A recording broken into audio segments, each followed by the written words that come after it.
It's Wednesday, June 11th. I'm Adam Walsh, and this is The Signal. Folks, we are back with another show all about the Newfoundland Quarterly magazine summer issue. The theme is Earth, so today we will mine, harvest, and forage deep into the pages.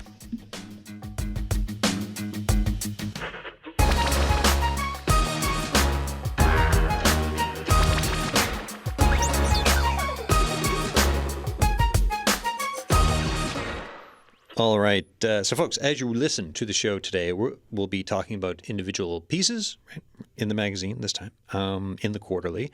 The theme, Earth, as we muck our way through it. Lots to talk about. If you have thoughts for us as the show is going on, you can email us, thesignal@cbc.ca. You can text us, 709-327-8206. Don't know why I sounded half surprised by giving out the text line there. Joan Sullivan is here, managing editor of the NQ. How you doing? Oh, pretty good. How are you? Good. So I say summer. We're not, I'm in a summer frame of mind. Mm-hmm. We're not quite. We're a little earlier, so it's great to have you back here a little earlier to have the issue out. Mm-hmm. Well, we have had some nice summer weather, but yes, we're just a little of events of the official season. Cool. Tell us about. You were here last time, right? And we talked about for this year. You've got 4 different. There's like water, earth, fire, air is the themes. That's right. Yeah. And remind us why. To keep things as broadly as possible, and it just allows in all these different kinds of features, graphic art, visual art, poetry.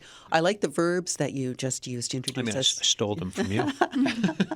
Mining, foraging, harvesting, planting, cutting flowers and placing them in a vase. You can bring an awful lot of stuff into an issue that's focused on Earth. Yeah, it's a really nice exercise for mind exploration, right, around a topic of what can you write about, what can you think about, what can you kind of put in something under that concept, especially in today's world, on today's planet Earth, with so much going on, right? Like There's the beauty of spring as we enter into summer, but also we've been talking about wildfires. Right? Yes. We talk about climate change. Yes.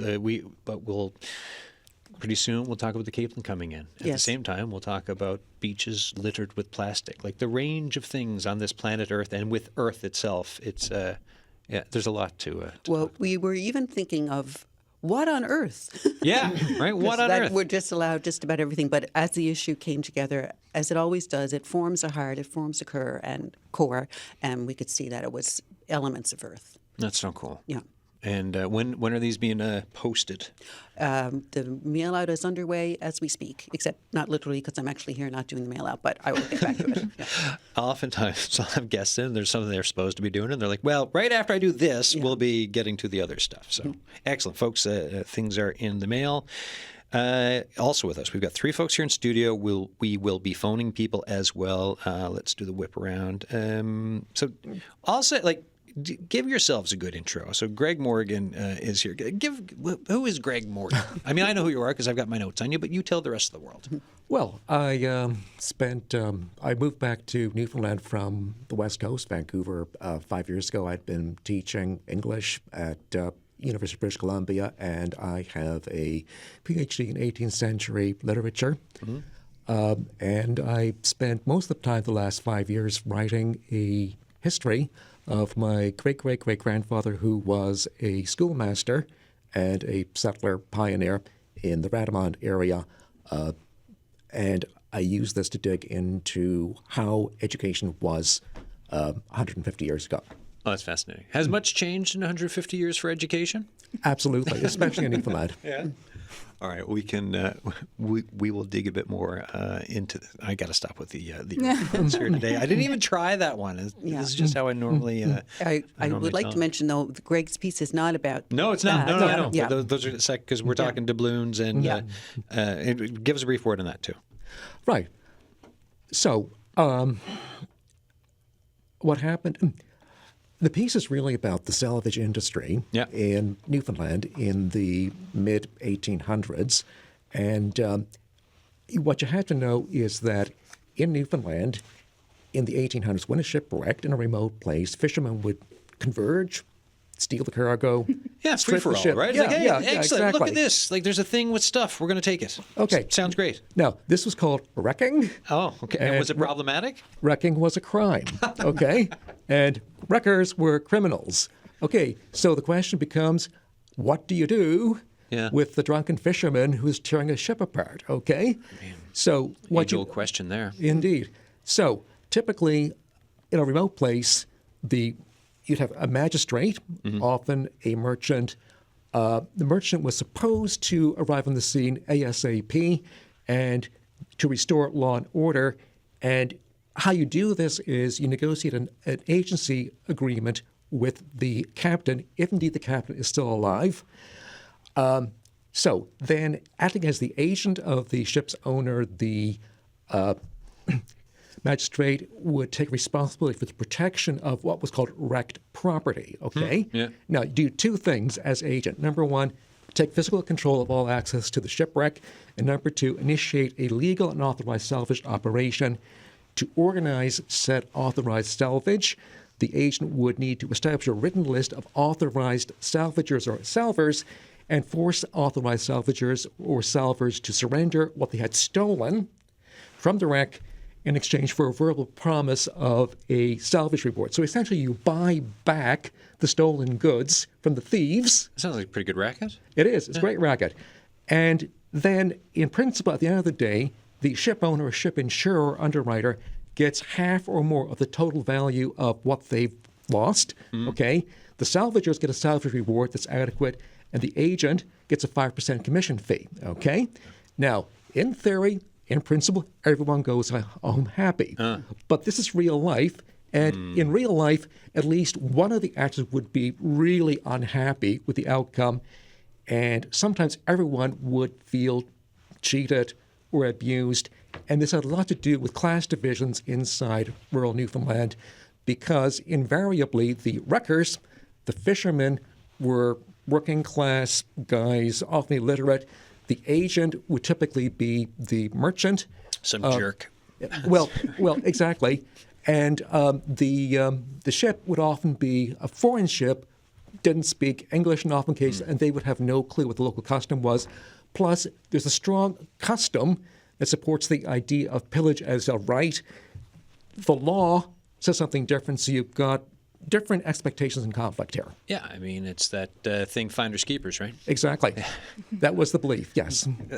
See, there you go, finders keepers. All right, fascinating, and we'll talk a bit more about that. Katrina Taliana is here, a multimedia artist and writer. Well, so you did not write about stealing stuff. I did not. Well, no. See, Kinda. actually, if we twist it, Yes, because so- you go out too, and you I steal you from the pillage, woods, yes. pillage mushrooms. So my piece is about afternoon in the autumn of last year. I went out into the woods with a group of people and we foraged for different kinds of mushrooms. So it's from the standpoint of event taking place, 4ANL, every fall and annually for the last 20 years. Folks go out to the woods and we collect and then catalog mushrooms and lichens for scientific research. So I'm not a scientist, but I am a citizen scientist, and being part of this organization, I was able to lead a group into the woods.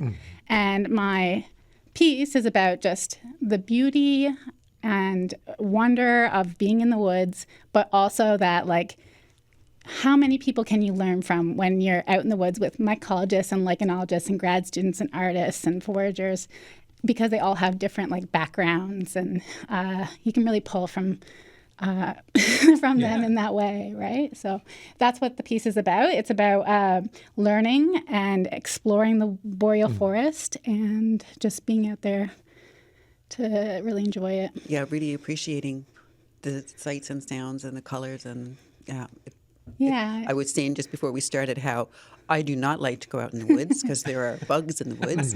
But how And much bears. And bears. Oh yeah. Oh, Right, I don't forget even the bears. don't even get me started. There's no bear. But so I can be vicariously experiencing it through her wonderful piece.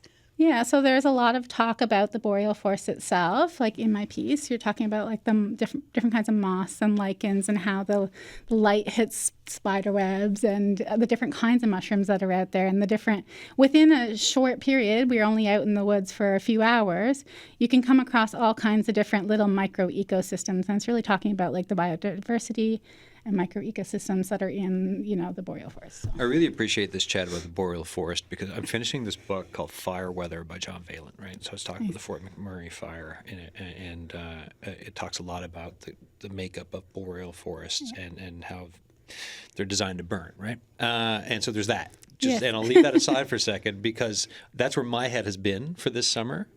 And then this lovely piece of the beauty of the boreal forest and exploring it and being with people and remembering this side of it it's really enjoyable for me. It's not all ash and burning. It's mostly not that. Exactly, it's the opposite. It's exactly. It's the life of it. Yeah, Right? exactly. When did you first foray into learning? For this? Sure. So I am really interested in wild edible plants and wild edible weeds, including things that come from the sea and the street weeds and these kinds of things. And when I first started getting into foraging and wild edibles, a friend of mine suggested that I go for the weekend at 4A, and that was before the pandemic. It was 2019 or 2018, and she suggested that just to go rub shoulders with those like mycologists because I really want to forage mushrooms. But as you know, mushrooms can be problematic at times. There are so many wonderful kinds of edible mushrooms, but there's also toxic mushrooms, and there's mushrooms that nobody wants to eat because they just taste horrible. And there's, and there's mushrooms that can help you keep fires alive. And there's all kinds of different things that are I didn't know that I wanted to know. So I went into without any expectations and came away with knowing how to do a spore print of a mushroom and knowing the difference between a lichen and a moss, which I had no idea. Like, I'm not a scientist, again, like I'm an artist, and like just it was so eye-opening to like see these small plants and like really hone in on the tiny things that were in this woods that I love so much, right? So yeah. Do you always go to the same place? Oh, absolutely not. No? I do go to the same place. Like if I want to pick a particular kind of mushroom, maybe, or like experience a particular kind of scene. But no, for 4A, the organization, they try and go to different locations every 2 years, and that's to get like a better understanding of the biodiversity across Newfoundland. So they've been, again, doing it for 20 years. So they're across the province and in Labrador as well. So, yeah, try to get out there and see what we can see. There's even in like a kilometer radius, in the woods, you can get hundreds, if not, different kinds of species. And in the piece that I talk about, like, lichens. You pick up a short stick, a branch that might have fallen from the ground that has lichens on it, and it looks like it only has 2 species on it, maybe 3, but it could have 15, and you don't know that until you have a lichenologist standing beside you, pointing out the different kinds and being like, this is the coral, this is the horsehair. Like, obviously those are their common names because that's the only ones I know. But so that's. It's cool. I mean, like, just to have a lichenologist, and it's like, thank you for being here. This is great. I did not know all this. This is very helpful. Yeah, it's just like downloading their information into your brain. You're like, yeah, that's so exciting. Cool. Yeah. Jessica Richardson is on. Welcome back. Thank you. Tell us, yours is a follow-up piece, right? So tell us about it. Okay. Can I just read the first part? Sure. Go for it. It sums it up and it leaves it on a cliffhanger. Oh, whoa. So, yeah. I mean, now you're making a big promise here, Jessica. Yes. So. Okay. Should I give context too? There is a little more context. Yeah, who wants context? Today's world. So 5 years ago, I moved here from Vancouver Island. I got married. We moved to Newfoundland because it was the province we knew the least about. We wanted to start our lives anew in this mystery together. Got divorced. The next day, I went to search for this house I'm now living in. And then so I'm just going to start from, this is part 2. And you're big, so, and just as you're about to start, you're really big on this house. Like, you use words like forever. Oh, yeah. Lot. I love it. Okay. It's my tomb. It will be my tomb. I love it so much. Okay. So they say don't settle for your first love, especially if it contains a 3-foot by 12-foot enclosed space the seller forbids the home inspector from looking into. That's what I did in 2023 when I bought my house, earlier and more single than I'd planned, an experience I wrote about in a piece called A House Downtown. Oddly, the inspection report read, a section of the wall was closed on the left side, unable to determine the reason for this. My writing group suggested that if A House Downtown ever got published, I should hold a party to reveal what was behind there. My realtor was also still curious and had offered to send her home inspector to finish the job. I declined, as I had just learned my piece had won 3rd place in the new NQ Writers NL Nonfiction Contest, which meant the enclosed space reveal party was happening. So the piece is about what was behind the enclosed space, and I'm not telling you. No, you got to read it. You got to read the piece. Yeah. And you touch on trust in this too, right? Yes, because I needed more Earth-related content once I found what was behind there. It didn't last the whole piece. So I went to my deeds. I have 3 different deeds. They say something different about who owns this piece of land that seems to be mine. And so I say, like, it doesn't matter. What matters is who enforces the boundaries. So then that's how I met my neighbors. And you have to build that relationship with your neighbors before you go do anything with this land that they might think they own too. So everything's all agreeable, except for the woman who owns the half of my duplex, which I'm not going to talk about. Right. Because I'm scared of her. And there's also cats. Yeah, I have 3 cats, yes. And there's a mean cat too, though, right? Amber, she's the neighborhood cat. She's always trying to lure Dennis out. Dennis is the one featured on the first page at the beginning of this article. Mm-hmm. He is an outdoor cat because he just cries as soon as summer hits, and I can't handle it. So, and one of my other neighbors, he has 3 outdoor cats, and he encouraged me to let Dennis live his best life and be an outdoor cat. But Dennis is very impressionable and really trusting. He just wants to play with everyone. He doesn't understand boundaries. I could have gone into that too. So there's this one cat, Amber, this big fluffy red cat. She owns this territory, I guess, and she lured Dennis out one time into the empty lot behind me. And I was like, that was the first time I'd really let him out for an extended period. And I was like, Dennis, Dennis. And I found him, and she was guarding him from me, hissing at me as I got closer. And he was just in the back like, what? And then, so I really resent Amber, and I actually wrote about her in one of my novellas that's yet to be published. Her and Dennis. You're getting a lot of content from this location. Yes. All right. You are listening to The Signal. I'm Adam Walsh. It is our quarterly show on the Newfoundland Quarterly summer issue. The theme this time is Earth. And as you're hearing, right, there's a lot you can have under this umbrella for a theme. Tania Hines is on the line from Montreal. How you doing? Hey, I'm good. How are you? Good, good. Tell us about your piece in the quarterly. Yeah, so they kind of included a collection of work. Like, it's not just one project, but it's pieces from several projects. So they all are shot in Labrador City and Wabush. Cool. Yeah. Tell folks about, so like, I'll just say the 2 that really, like, it all stood out, but the 2 that kind of really gripped me, there's a picture of the Wabush gas station. With snow and there's light, you get the feel there's like emptiness around it too, and then there's also one of, like, I guess, a dump truck on blocks. Tell folks just a little bit about why you wanted to put some of these things up, and for the illustrations and the pictures, and what you wanted to convey, or what you think it could convey, or people might be able to take this when thinking about Lab West and such a mining centric part of the province. Yeah, so the gas station was kind of interesting because there was a time in Labrador City where I felt that things were kind of stuck in time, but maybe they would be changing soon, like modernizing, which they did. And this gas station has this kind of like old school paint on it, like these blues and oranges, which I thought was like quite nostalgic. So I thought it would be interesting. I kind of camped out and waited for the sun to like hit the right place in the sky to make that photo. Yeah, it's gorgeous. Beautiful. Thank you. Yeah, and then the truck on the blocks was like 5 years later. I was given a tour of a local mine. And yeah, it's like a scrap truck. You know, these trucks are worth so much money that they're not going to just send the whole thing to the scrap yard. It just kind of sits around, and if they need a piece from it, they'll continue to take from it.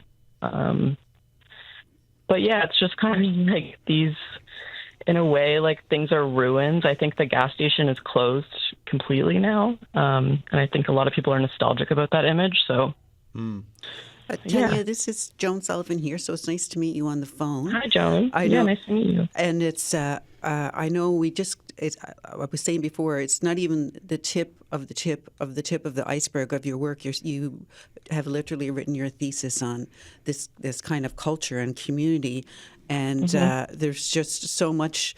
There's so much.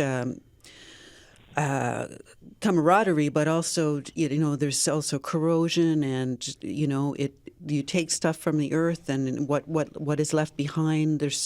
I know we've taken images almost willy-nilly from some of your fantastic projects, and you've just come at it from so many different angles. Mm-hmm. What is it now? Like when, as Joan's saying, 2025, we have these talks of nation-building projects. We have talks about Churchill Falls and getting more electricity for Lab West. Talks about the importance of rare earth minerals, elements, whatever you want to call it, to fund the future and economies. And with that, you get money, you can get community, but there's that in your pictures. You can see the differences of mining. Like there's the hints of the past and what was, destruction, right? Pollution, but also there's community building and pride that happens around all this too. I'm just wondering your thoughts of where we are right now, and like how these themes and the importance of them, to talk about them. Yeah, I think we're in a moment where kind of greed is really at the forefront of a lot of conversations. And of course, like, these big projects are creating jobs, but at the same time, like these energy projects and these like mineral projects, how much are they taking and how much do we really need? Like, it's kind of an infinite taking. And what's the limit to that is what I'm always wondering. It's like, is there a limit? Like, is there an end? Yeah, when you're always talking about growth, right? You're like, well, we need to keep growing and expanding the growth, and with that comes the eating of things and the consumption of things, and then it's like, well, when do we get to the point when it's not sustainable anymore? Yeah, exactly. Yep. Yeah, and where are you taking this interest now? Because you're a very young artist. You've been shortlisted for the Sobeys. Is it twice? No. I was shortlisted for. No. I was longlisted for the Scotiabank. Sorry. Yeah, I got mixed up. New Gen. Yeah, no problem. Yeah, it's hard. It's hard right now at this point, to be honest. It's hard to leave Lab City behind. Like, I don't live there anymore. My parents don't live there anymore. But it's still an immensely important place to me. It's still kind of my community in a way. So, yeah, it's hard to move forward, but kind of taking a more like global perspective, I guess. Yeah, I mean, spots tend to stay with us, especially if there are unique spots, Lab West being one of them, right? You come from a certain community, and there's ways that will always kind of be with you and impact your thoughts, your work, everything else in your life. Exactly, yeah. Thanks for this, and I really enjoyed looking through your work in the mag. Thank you so much. Really appreciate it. Have a great day. You too. Tania Hines there on the line from Montreal. Any thoughts come up on what you were saying there? Right, under this theme of Earth, like everyone. Like from writing about our house to mushrooms to doing research of ships and what used to happen here, putting it all together into one issue. What spoke to you? Well, I'm just wondering, like, if you can ever mine without leaving a scar behind. Yeah. If there's any way to do that. She's obviously, like, this just doesn't. If you go to her website, she works in all these different kind of media. So I do wonder what is catching her eye these days, as opposed to lichen and mushrooms, which are not corrosive and scarring to the environment, Yeah. Yeah. Folks, I will say a few weeks back, just scroll through whether it's the CBC Listen app or our YouTube page that we have for CBC Newfoundland and Labrador. If you want to know about the ins and outs of mining now in Newfoundland and Labrador, we did a full show, and there's a lot of info there in it. Before I get back here to the guests in the studio, we'll move on to, because we've got a couple more calls to make for folks in the magazine, and then and the conversation continues all under the theme today for the Newfoundland Quarterly of Earth here on The Signal. But I've got lilacs on the brain, right? Because running around, they're out, right?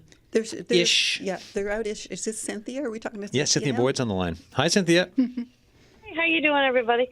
Oh, hi, Cynthia. Are you calling from Jen. Vancouver? Victoria, actually. Victoria. Yeah, yeah. It's a cross-country Yes, college. indeed. Yeah, it's like cross-country check up here today, boys. Yeah. Cynthia, Yeah. when I was young, I would go, when I was in university, I would fly in the summers, spring, to Victoria to go to Esquimalt for when I was in the reserves. And when I would fly, so there would be nothing here to talk about as far as the grow season happened yet. It would be just as stuff is starting to open. But every year I would land, the lilacs would be out in Victoria. Yeah. And it was just gorgeous. And one year, actually, I flew there and got to come back to Newfoundland for a family thing, and I got the double dose in the summer, and I thought I was like the luckiest person alive. Tell us about your piece and why you wrote about it. Oh, well, really, I mean, lilacs for me are a nostalgic thing. I mean, I remember them as kids. I grew up partly in Quebec, as probably people know from other articles I've written for the Quarterly. And then coming to Newfoundland, and seeing them also in their glory and so much, later in the sense, because I'd be in one place visiting family usually because I was going back and forth from St. John's to Ottawa, sometimes St. John's to Victoria, whichever.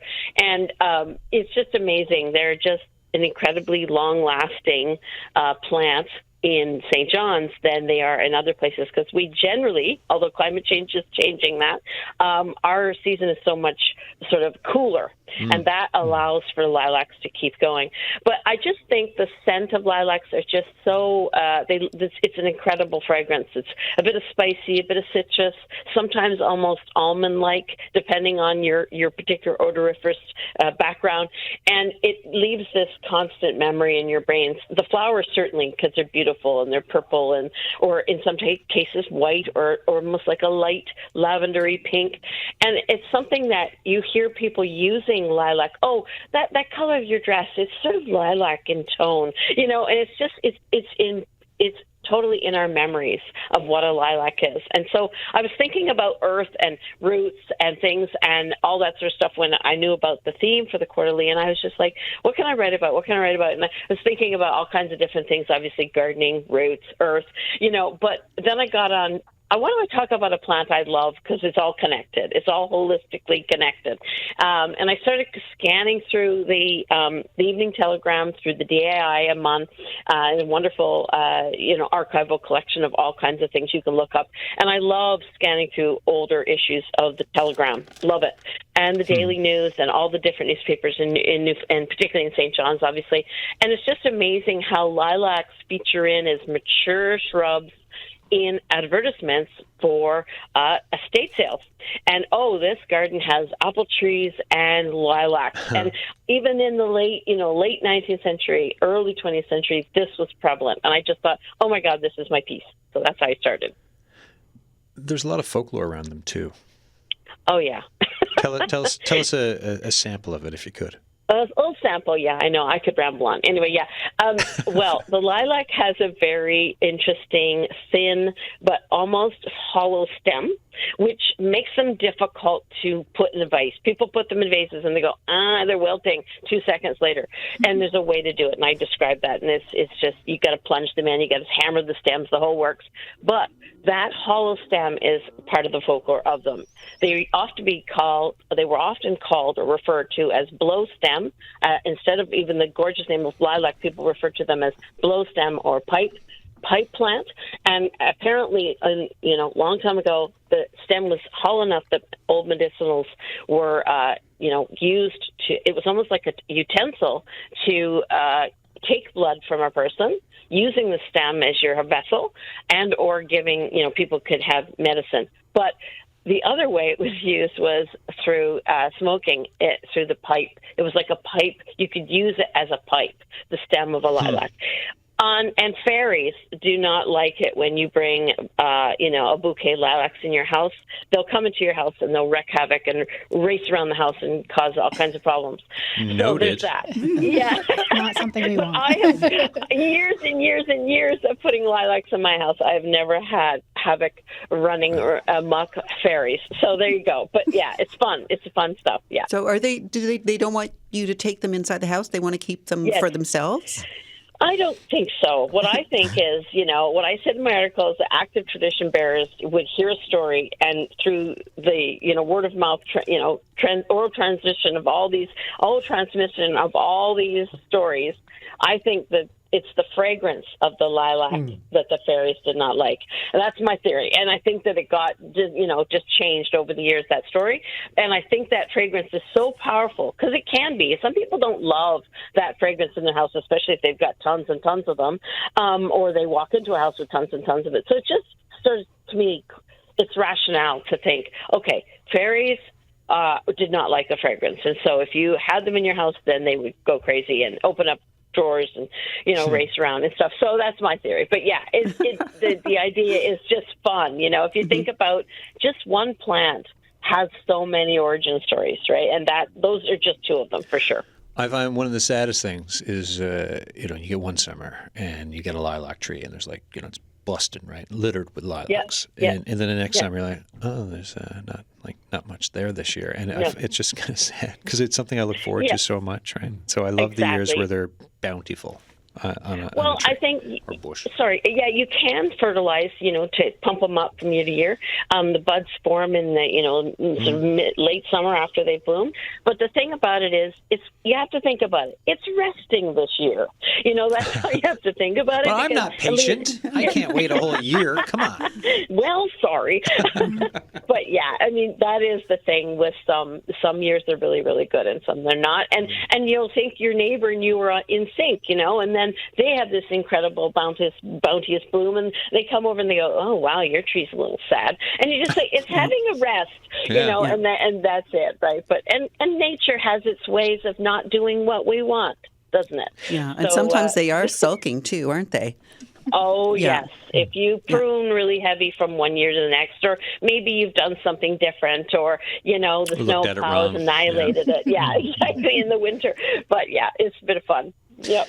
Cynthia, enjoy. Well, thanks for getting up. Well, not that it's overly early, but thanks for getting up and talking to us. No, it's early for me. No problem. Yeah, no problem. I appreciate it. Great work on the piece. I love you infusing the lilac into this conversation today. So, and enjoy the day. Awesome. Okay, you too. Take care now, everybody. Bye-bye. All right, Cynthia Boyd there on the line from the left coast of Canada, all the way here to talking to us here on the right-hand edge of North America. I love lilacs. They're just so nice. Mm-hmm. Yeah, they're very evocative, the fragrance for sure. They're an edible flower as well. You can, Oh, okay. So how would you eat them? How would you eat them? You can just put them on, straight on things, like in salads and things like that. But you can also infuse, infused honey or lilac sugar and things like that. Lilac sugar. Doesn't that sound like the nicest thing ever? Yeah. For some reason, I'm picturing the sound of a martini shaker. I don't know why. I'm just saying. I find it very heavy. The fresh scent doesn't beget the lilac sugar scent, but yeah. Greg, you're going to dazzled by doubloons, right? You've got a couple paragraphs to read for us here. Okay. Now, the ship that wrecked was called La Plata, which in Spanish means treasure or silver, like Pablo Escobar, plata u pluma, silver or lead. Served up on a plata. Indeed. There you go. Before La Plata, originally from Barcelona, departed Havana in December 1857, her owner, Pedro Martini alias, stored $10,000 in Mexican doubloons in the drawer of a locked desk in his private quarters. Since each coin was worth $16, there must have been 625 doubloons in the stateroom when the ship left Cuba. These 8 Escudos doubloons, also called ounces, had most likely been minted at Mexico City before independence from Spain. An Ecuadorian coin, the same size and value, achieved literary fame when Captain Ahab hammered it into the mast of the Pequod in Chapter 99, the doubloon, of Herman Melville's novel Moby Dick. So the empty vessel headed towards Harbour Grace for fish, and on December 23rd, 1857, while running for Cape Race, she essentially sailed into Mutton Bay, completely surrounded by land, and had to crash into a beach. As the 192-ton La Plata neared the land, George Sims Jr., the magistrate's eldest son, stationed himself on the beach 100 yards from his house and waved a flag to warn the vessel away from a reef. The captain followed directions and got round his vessel at high tide. And for the poor of Trepassey, Christmas seemed to have come early. It was Tibbs Eve, 2 days before Christmas. So that's Tibbs all it Eve. says. So Tibbs Eve, you're doing what you do on Tibbs Eve, possibly, and or not. And you look out, and there's a new addition to the community, which is a wrecked ship. And every able-bodied person in the village ran down to the beach and lined up with wrecking tools to tear the ship apart. Good old-fashioned wrecking crew. Indeed. A Christmas story in Newfoundland. Indeed. Thank you for reading that. How do you research this stuff? Okay.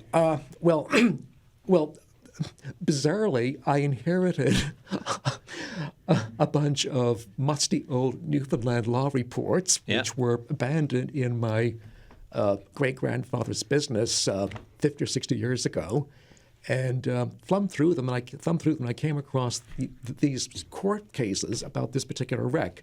Okay, quite detailed. Yeah. This generated 4 separate pieces of litigation and a court inquiry. Wow. And they're quite detailed. And so you go on from there, researching and Exactly, and yeah. figuring it all out. It's fascinating stuff. It is. So you start from, you said this was your great-grandfather's, not the great-great-great? Oh, no, this is my grandfather. Oh, your Yeah. grandfather. Yeah. Okay. So, and then we also have someone here who's written about like her house and inspiration. How often, like for your writing, right?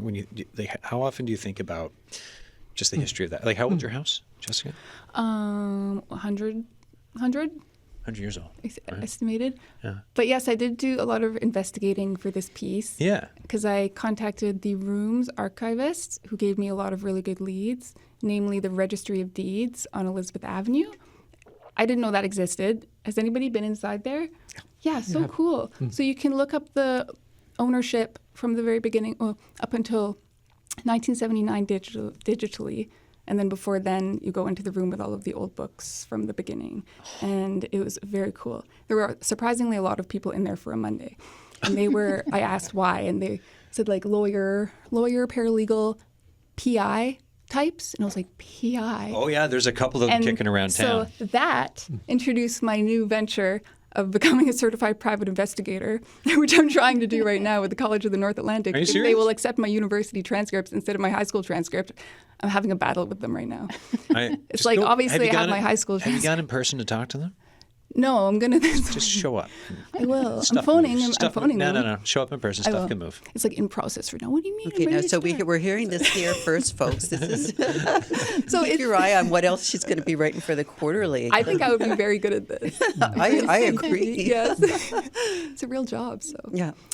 You can, Jessica Richardson, you feel like you're someone who can get inspiration for writing from anywhere. Anywhere. Because it's like, so we've heard about inspiration from your house, the cat's involved. I wrote an or academic your satire from my time at MUN. time at MUN academic satire, Yeah. and now you're trying to become a private investigator. Yeah. Oh, that'll be a lot of content. Yeah. Life is art. It's all a cope. Amazing. Yeah. Amazing. You are listening to The Signal. I'm Adam Walsh. Today we're talking about Newfoundland Quarterly magazine. It's the summer issue. The theme is Earth.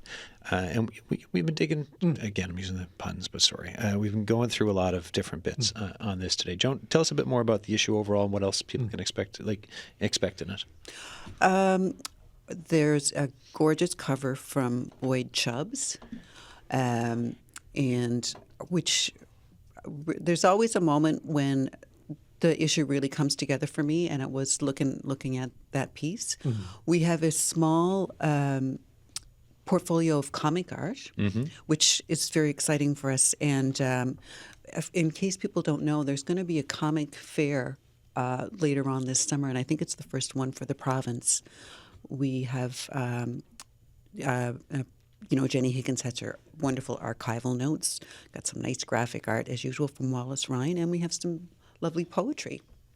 Speaking of poetry, I poetry. feel like we're on the same page, right? I'm going to get on that page right now. Yes, please, if you could. Haley Burgess is on the line from New York. And I think there might be, so folks, there might be a half-second delay, so don't mind me if I pause in between me asking a question to you answering, just to make sure I don't step on you here. But you wrote a poem called Burrow. Tell us about it. Sure. Hey, Adam. I wrote this poem thinking about what it is to have a family and love a family and everything that goes into it that we kind of can't see. Yeah. And that's a great reason for doing it. Tell us a bit more about the catalyst behind this and some of the depth of it. Yeah, the place was very significant to you. Yeah, for sure. I mean, I'm from Newfoundland, but I've moved around a lot, but I feel like I'm kind of always trying to get back to Newfoundland. So I find myself writing about it a lot. And for my family, everyone's kind of deeply connected to nature in their own way. And I was interested in, across generations, how are we connected to the land and how does that change and, how does it hold us, if that makes any sense. Can you talk a little bit about the formatting of the poem? Like, what would you call this? It's almost a prose piece, and I remember asking you if it was very specifically where you were breaking your lines, and you said yes. Yes, it's definitely a prose piece. Mm-hmm. To me, when you break up poetry and put it into verse and have different stanzas, it gives you a moment to pause. And for this piece, I wanted it to be a chunk that you read through, kind of, it's an ongoing sentence, and I wanted it to be just kind of one breath. Mm-hmm. And then I was just trying to end on interesting words or words that would compel you to go to the next line. Because, you drive it through, you have a little bit of word repetition there. And one nice thing about this, Adam, was she just sent it in. So she's new to us, and she sent it in, and it's perfect for the issue. It's perfect. What so the equivalent of cold calling a mag here, Haley? What was the thought behind sending something into the Quarterly? I mean, I'm new to publishing. I'm in school, and I just kind of started sending out work. And of course, I was like, I would love to be published in Newfoundland. So I, of course, thought of the Quarterly. And then, it was like the next day, I think I got the email that it was kind of right for the issue. And I feel really thrilled about it. Nature in your life.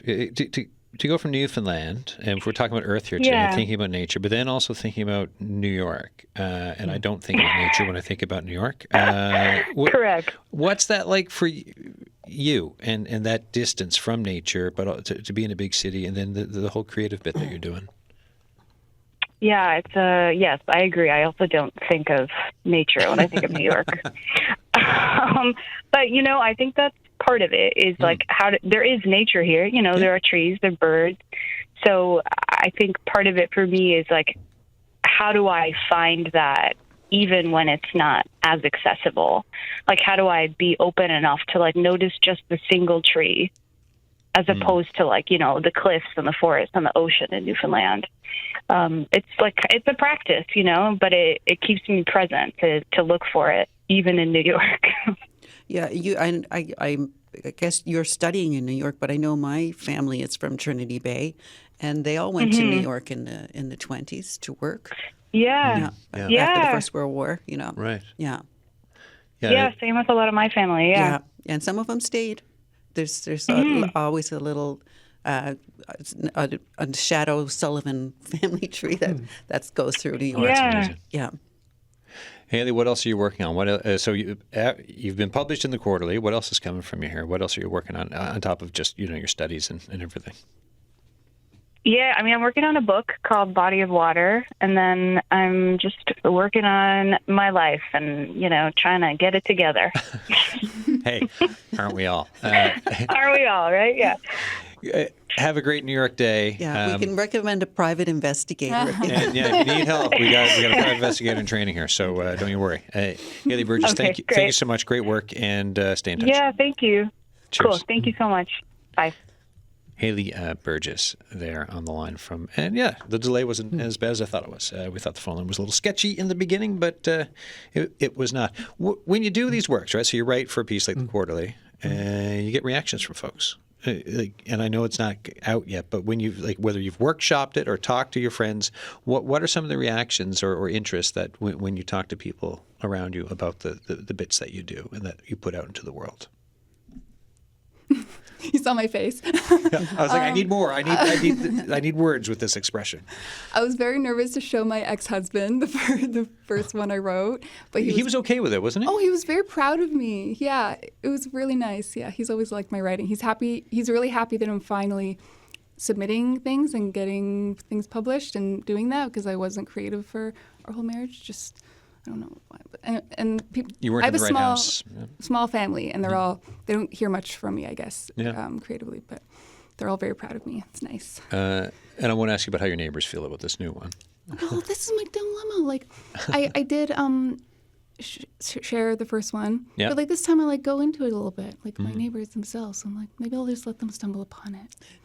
Yes, and you're not there's nothing it's just Nothing you just acknowledge that I acknowledge people their can disagree. existence. And, That neighbor. Yeah, Yeah. she lives away. she's not going to see it. She's not going to see it. No, it's fine. Right, she's Yeah. living somewhere else. Okay, so there's Unless this. she hires a private investigator. Unless you hire a private investigator. See that? Then think of Mission Impossible mask ripping off stuff here. What about whether not so much even the piece, right? Of just for out on the land in the boreal forest, right? Looking for mushrooms, looking for everything, discovery. But this process of talking over the past few years of talking to people in your life about it, what's their curiosity or response to things? People they get so excited, right? About just because in nature interpretation and speaking with people, both in writing and in person, when you're doing nature interpretation, it people start listening closer and looking closer, and I find that with my child and with my group of friends and strangers, really incorporating that naturalist lens almost with so many of my conversations. People respond really well to it. They want to learn more about the world around them. So Do you think that's increasing, decreasing, staying the same? well, I think it's increasing for sure. Yeah, people want to learn about the world around them, but the physical world around them, I think no, it's not. So do you ever think why?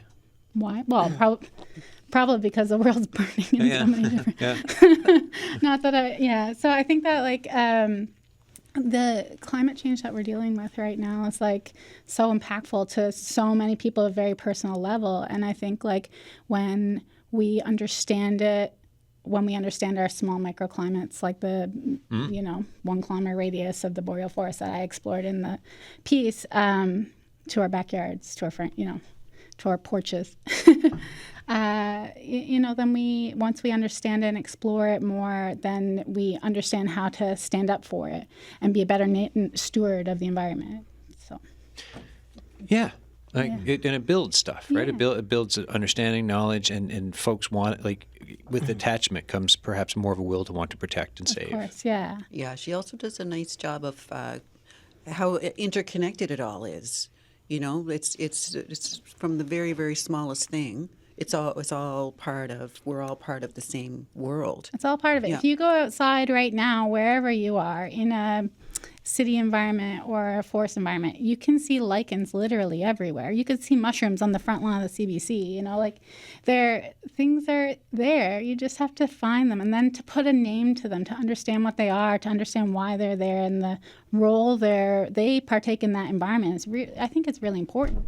It's really important to understand why the biodiversity is there, and then the depletion of it as well is, yeah. Can you over-forage mushrooms? You definitely can yes. I don't know anything. You can overforage everything, like Yeah. anything. Like just like mining, you can create a scar that's not healable. I like the line, a number of brand new mushroom species have even been discovered. Yeah. You never know who will find this year's most interesting fungi. Yeah, because you just never know. Like we're out there in the woods. We're beside creeks. We're in the bog, whatever, and you're just picking up what you see, what Yeah. you find interesting. And so you collect your little specimen. You fill out your little information card, put in a bag. And then you take it back to the lab, the makeshift lab. And the scientists there, the mycologists and lichenologists, they will look at and try and look through all their stacks of books to try and figure out the species, what it is, name it. And then maybe they'll do some microscope work on it. And then we'll dry it and we'll take photos of it and we'll dry it and preserve it for the herbarium. So, yeah. And what's, before I move to Greg, what's the food that gets eaten at the end of this thing? Oh, there's all kinds of food, but it's usually, there's a lot of edible mushrooms. Yeah. We have some really great connections with foragers like Sean Dawson, who provide us with mushrooms at the Foray. And there's also usually moose burgers and some other wild salads and things like that. So it's a really interesting meal. And when did you say this foray thing happens? So yeah, Foray NL this year is going to be at Pinchgut Lake it's just 20 minutes south of Corner Brook, and it's September 26th to 28th. The public registration has not yet been announced. It will be announced very, very soon. So if you're interested in learning more about it, you can go to nlmushrooms.ca. nlmushrooms.ca. Yeah. Great. I didn't even know about that site. Yeah, it's an old site, but we're working on it. We're getting there. Mushrooms. Well, now, now everyone knows about it because we said it on the site. So if you're interested, it's there's so many wonderful people that really want to just talk about the things they love, and mushrooms are, one of those things that people just love talking about. Yeah, So. they really do. Yeah. Is there contests for best fungi? There are. Well, there's There should you be, can yeah. get the tiniest mushroom, the slimiest mushroom. Oh, wow. Oh my god. The coolest. There's. This is I'm on the site right now. So nlmushrooms.ca, everyone. I'm on it right now. There's loads of stuff there. So We also publish a magazine as well called Omphalina, and it's lots of mushroom content there. Cool. Greg, we talked about Spanish doubloons. We're not going to talk to you about mushrooms, but a brief word on your great grandfather. The schoolmaster or the guy who had the law reports? Schoolmaster. Just Right. we have 2 minutes left. And I know it's not part of the piece, but this is part of the research you've been doing, and to dig back in your family history that far fascinates me. Yeah. Fortunately, his daughter, his favorite child, also became a schoolmistress and wrote up stories about him in her journal, and she was my prime source. Right. Yeah. And she actually made up stories that might not be true about him. A minute and a half left, such as. Well, Gossip. okay.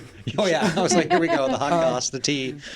She said she was at Teachers College partying on her last night in town, and she missed her booking, and her ship sailed away to Trinity Bay and disappeared at sea and was never seen again. Her father got a telegraph saying that she had drowned and died of a heart attack, and then she was still safe. She attended her father's funeral a few days later, and then became a schoolmistress in the same area. And people complain about the new generation today. Whew. I mean, kids back then. Yes, indeed. That's bonkers. It is. Thank you for this. That I could ask you so many more questions, but we are out of time. The next issue, Joan. Fire. There we go. Yeah, coming out August 29th is what we're scheduled for. August 29th. All right, I'll put you into my calendar here. Fire. I love that. Mm-hmm. I'm curious to see what's in it. Yeah, and we're going to think outside the 1892 fire. Yeah, I mean, there's Some relevant content now. That's for there's sure. really a bunch of different ways you can go with that. Yeah, absolutely. Well, thank you. Thanks, folks. Thanks for this. Thanks for hanging out lunchtime with me, half an hour earlier in most of Labrador. That is it for the show today for The Signal. Yesterday was Gardening Day. Today, the Quarterly and Earth. And looking ahead to tomorrow, it's about connection to nature, the science behind the connection of nature, how you can bring the connection to your life, how that connection is a key part in talks of protecting the environment, and how you're not feeling that connection very often. It's likely not your fault. We will unpack that tomorrow. We've got 3 psychologists in town about connection to nature. They're here for a conference, and somehow we convinced them to hang out with me in the studio for the full show. So thanks for listening. Don't miss the show tomorrow. Cheers.